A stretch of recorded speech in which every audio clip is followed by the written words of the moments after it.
প্রথমে এভাবেই beef প্যাটিটাকে smash করে নেওয়া হয় বাটার দিয়ে। বিফ প্যাটিতে দেখতেই পাচ্ছেন হালকা ফ্যাট আছে।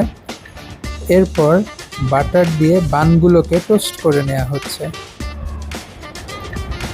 এবার চলে আসলো চিজ। এরপর বার্গারটা প্রিপেয়ার করা হচ্ছে টেবিলে। Mashed signature burger, cocktail beef burger, parmesan chicken fry এবং herbs and spice chicken fry, দুইটা ডিপসের সাথে আছে সফট ড্রিঙ্কস। ওদের বার্গারের প্রাইস শুরু হয় 350 টাকা থেকে, আর স্ম্যাশ বার্গারগুলোর প্রাইস 400 থেকে 700 টাকার মধ্যে। আমরা ওদের কম্বোটা নিয়ে নিয়েছিলাম, যেখানে আমরা আমাদের পছন্দ মতো একটি স্ম্যাশ বার্গার, একটি চিকেন ফ্রাই এবং একটি সফট ড্রিঙ্কস পেয়েছিলাম। Location Dhanmondi smash burger. Seating capacity almost 50 to 60 people. Location Dhanmondi 7 মসজিদ রোড, 4 সিজনস রেস্টুরেন্টের অপোজিটে।